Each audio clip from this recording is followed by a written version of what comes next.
So I saw you have a new movie coming out. Oh yeah, I got a couple of them. I just did a movie with Joe Carnahan called Boss Level, and I just did a movie called A Psycho's Path. Yeah, the picture looked pretty psycho. That's from Noel G. He's that guy's a genius. You know what I'm saying? Noel G. He's been in a lot of movies. You know a lot of people, and he really knows the industry. And he wanted to make me like a psycho, like the killer. And you know, so at first I was kind of skeptical. I'm like, I don't know, man. He said, come on, man. There's only been one black serial killer, psycho. That was like Candyman. Let's do it. I'm like, all right, come on, let's do it. What was the experience like overall? It was fun. It was fun doing, you know, it was fun. It's something totally out of my element, you know what I'm saying? I would never be a psycho. I like doing action movies and fun, and, you know, action comedy. I love doing movies with Joe Carnahan. You know what I'm saying? Once you guys see Boss Level, it's off the charts. You guys are really going to enjoy that because people might not know, like, that Joe Carnahan, him, and one other guy, they the ones who wrote A-Team. They didn't like the original script, so Joe changed it on the fly. We was shooting and he was still writing the movie. So he's a genius. And so I like doing stuff like that, but this Psycho's Path is something totally different. You know, I get to, you know what I'm saying, I get to be like a totally different character, something it was something that's not in me, you know, killing people and stuff like that. So it was cool. It was different. Well, do you see those roles like in action movies and in horror movies? Do you see them as like a bridge to something else, like more dramatic roles or you know, comedic kind of roles, or is that something you can see yourself doing, you know, when you hang it up and you decide to get more into entertainment? Honestly, I would like for people to cast me in more comedic roles because I like to have a good time. I like to have a good laugh, and I feel like I can do it. I just want Hollywood to see, like, you know what? Let's get this fighter a chance. Let's put him in some stuff, you know, so they can see what I can do. And that'd be a good transition for me when I retire. You know, it's no secret that I'm 40.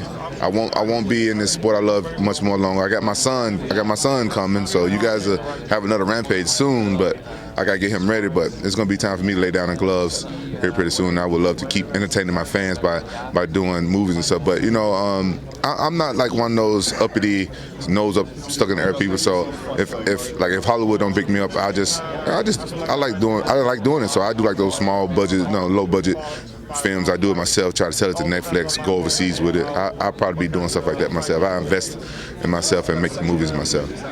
Well, you also play a lot of video games. I noticed you had 136,000 followers on Twitch. Is that a part-time job as well? It's not a job. I really don't make money off Twitch, so you couldn't call it a job. It's a hobby, yeah.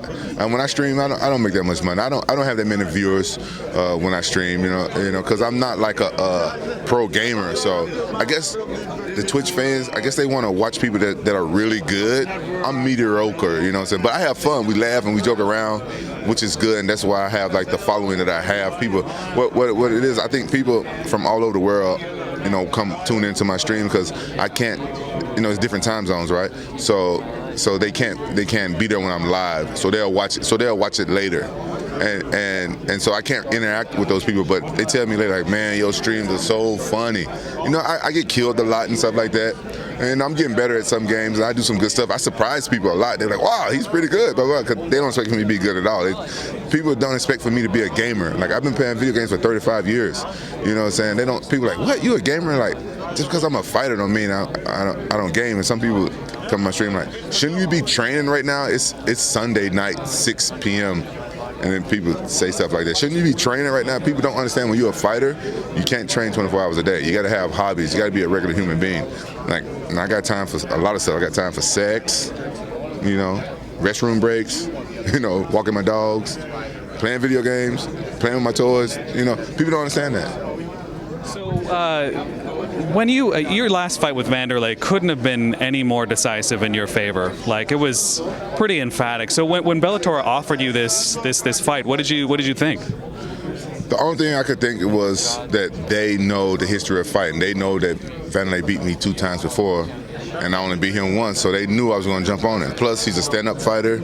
I don't got to worry about him leg humping me. Even if Vandelay takes me down to the ground, he's going to try to finish me. He's going to try to pound me out or submit me, and that's all you can ask for. Like, a lot of fans don't understand when I talk crap about wrestlers. I'm not really talking crap about wrestlers. I'm a wrestler. I just talk crap about wrestlers that take you down and hold you so you can't do anything, and they don't try to finish the fight. and they know Vandelay don't fight like that, and so they knew I was going to take that fight. I'll fight Vandelay 100 times. And it's still fresh to you? Like, he was kind of talking about this, like, you know, this rivalry that you guys have, and the sense that I got from the conference call is there's not a lot of those personal feelings anymore there for you. Is that accurate? Yeah, you know, what you guys don't understand is that Vandelay don't like me. Why? I don't have no problem with Vandelay. You know, that was the whole rivalry started. It started with him not liking me, because I'm not afraid of him. You know what I'm saying? I'm not scared of him, and he knows it. It goes all the way back to Japan when I beat Kevin Randleman.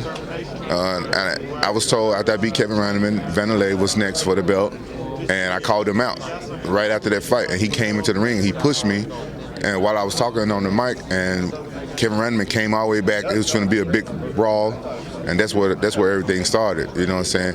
And, you know, and like, he's real macho. I called him out. To him, that's disrespectful. To me, it's like it's entertainment. It's being a fighter. It's like me being proud that I just beat Kevin Randleman. That was a tough fight for me, beating Kevin Randleman. That was a big thing for me back then. I was a young kid, you know, and I wanted to be champion. It was nothing personal, and that's where everything started. Then I guess from then on out, I just got on his nerves. How do you feel about being his last opponent? I have no feelings.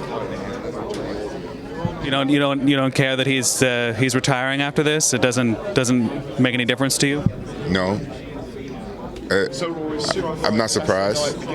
Why? Why are you not surprised? Because I've trained really hard. I've trained really hard this camp. I plan on destroying Vandelays. So I'm not surprised that he's going to want to retire. Last time I beat him, he left the weight class. He got nowhere to go this time. Do you think you're going to have a pretty significant weight advantage going into the fight? I think he said he was walking at 220. I'm imagining you're going to come in around, what, 250, 250-ish? Yeah, it's going to be a big weight advantage, but he's going to be faster than me. So.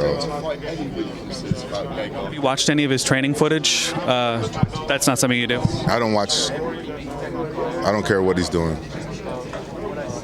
How's camp been for you? I mean, you know, preparing for this fight. I'm telling you, the camp has been great. Like, it's been a really, really long camp, and I've been training really hard. I know I've been training hard, but it's been easy for me. If you guys can understand that, I'm very motivated, and my mind is so strong. Like, I'm doing stuff that would normally, like, I would give up on, and it's been easy for me. And I can credit to a couple of things. The first thing I have to credit to is this company called AdSense. I do this machine called CVAC there, and it's like sitting into a pod and like take you up in altitude. Like, I be sitting at 22,000 feet, and it boosts your white blood cells or whatever. And that thing changed my life. I used to do it back in the day when I was fighting in Pride because the rounds were 10 minutes long and I wouldn't get tired. And so for my last fight, I started back because I saw it on Instagram. I'm like, oh, this machine's still around. And I said, well, let me get in there. So I started doing it. And sure enough, with my last fight with Chael, no matter what happened, I didn't get tired. And that's one of my biggest fears, like gassing out. And so this fight with Vandelays, no matter what happens, I won't get tired. Do you think when you hang up your gloves, it'll be a spur-of-the-moment decision, or do you already have a plan in place? You're probably right. Probably a spur of the moment. I think I hang up my gloves when my body can't. When I get tired of training, when I hang up my gloves, it'll probably be in a training camp for a fight. To be honest, I'll probably book a fight, be training for a fight, and I can't go to the gym one day. I'm like, you know what? Yeah, I'm done. But I want to have a boxing match before I retire. I want to have at least one. Not saying I retire after one, but if I have one and I do good, I feel good, then I'm gonna do another. I'm gonna keep going till I can, because I'm scared of how much I miss it when I can't do it no more. So now I'm 40. So I've finally learned that, you know what? After this fight, I got to keep going. Like, when I get back home on Monday, I got to go for a run. I got to get back in the gym and lift weights. Because this camp, I couldn't I couldn't live for looks. I had to live for performance. And when you just live for performance, your body don't look good. And you know what I'm saying? This whole fight was all about performance. So now when I get back, I wanna keep training, but I wanna do it for looks. I don't have to train for so much performance. I need to train just to keep my body going, keep it greased, and keep it going, performance, and keep running. Because I notice, like, now I'm older. When I stop, it's harder because I'm the best at starting over. Because you know, even though I'm a fighter, after my fights, I don't live like a fighter. I'm being honest about that. I don't live like a fighter. But I don't do drugs, and I'm a social drinker and stuff like that. So it's good. It's not that big of a wear on my body. But I don't do when I just sit at home and play video games and kick with my family. I'm not a fighter outside of camp. Is there anybody in particular that you want to box? No. Just want to box. I want to ease my way into the sport and have a few boxing matches. Those boxes, they're different. It's like if any boxer comes to MMA, it's going to be hard for them. So I'm sure it's going to be hard for me. But I want to give it a try.